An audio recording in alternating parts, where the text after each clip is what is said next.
অম্বুবাচী কী, এর অর্থ কী? ভগবতীর ষোড়শ যাত্রার মধ্যে অন্যতম হল অম্বুবাচী যাত্রা। অম্বুবাচী কথাটি এসেছে সংস্কৃত শব্দ অম্ব ও বাচী থেকে। অম্ব শব্দের অর্থ হল জল এবং বাচী শব্দের অর্থ হল বৃদ্ধি। অতএব গ্রীষ্মের প্রচণ্ড দাবদাহের পর যখন বর্ষার আগমনে যখন ধরিত্রী সিক্ত হয় এবং নবরূপে বীজ ধারণের যোগ্য হয়ে ওঠে, সেই সময়কেই বলা হয় অম্বুবাচী। এই অম্বুবাচীর স্থিতিকাল কতক্ষণ?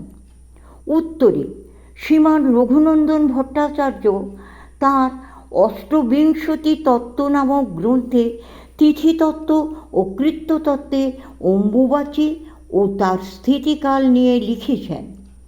সূর্য আষাঢ় মাসে যেদিন যে সময়ে মিথুন রাশিতে আদ্রা নক্ষত্রের প্রথম পাদে গমন করে, সেই সময়কাল থেকে মাতৃস্বরূপা পৃথিবী এবং আদ্যাশক্তি মহামায়া ঋতুমতী বা রজস্বলা হন।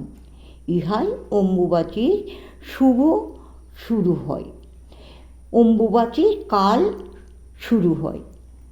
সূর্যের মিথুন রাশির গমনের কাল থেকে শুরু করে বিংশতি দণ্ডাধিক 3 দিন বা 3 দিন 20 দণ্ডকাল সময় অম্বুবাচীর স্থিতি। অম্বুবাচীর কালে সাধকের কী কর্তব্য? উত্তর পাওয়া যাবে বামকেশ্বর তন্ত্রের 55তম পটলে। যথা: আষাঢ়ে প্রথমে দেবী অম্বুবাচী দিনত্রয়ং সংগোপন গৃহে দেবীং স্থাপয়েদ বস্ত্রবেষ্টনে রাত্রৌ মহানিশা যোগে পঞ্চাচারেণ দেশিকঃ পূজায়িত্বা ওলিং দত্ত্বা হোময়িত্বা বিহারয়েৎ। অর্থাৎ আষাঢ়ের প্রথম অম্বুবাচী দিবসত্রয়ে দেবীকে গুপ্তভাবে বস্ত্রাদি দ্বারা বেষ্টন করিয়া রাখিবে। বেষ্টন অর্থে চোখ মুখ ঢেকে কাপড় চাপা দিয়ে রাখতে বলা হয়নি। অম্বুবাচী নিবৃত্ত হইলে সাধক মহানিশাতে পঞ্চতত্ত্ব দ্বারা দেবীর পূজা করিয়া বলিদানাদি হোমাদি সম্পন্ন করিবে। তবে সাধারণ মানুষের কর্তব্য কী?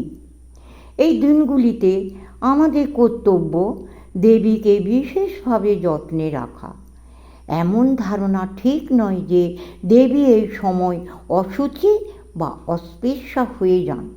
অনেকে এই সময় মায়ের নিত্য সেবা বন্ধ করে দেন, যা একেবারেই অনুচিত। এই দিনগুলিতে আমাদের কর্তব্য দেবীকে বিশেষভাবে যত্নে রাখা। উপরন্তু যথাসম্ভব একান্ত পরিবেশে নির্জন ব্যবস্থা করা উচিত। কোনোভাবেই আমাদের কোনো আচরণে মায়ের বিরক্তির উদ্বেগ যেন না হয়, সেদিকে সর্বদাই খেয়াল রাখতে হবে। সংকল্পবিহীন নিত্য পূজাপাঠ ও আচার অনুষ্ঠান যথাসম্ভব অনাড়ম্বরভাবে পালন করা উচিত, কিন্তু এই সময় বেশি করে জপ ধ্যান করা উচিত। এই কালে জপ করলে বহু গুণ ফল লাভ হয়। ভূমিকর্ষণ বা ভূমিতে কোনো রকম আঘাত করা বা ক্ষৌরকর্ম ইত্যাদি এই 3 দিন নিষিদ্ধ।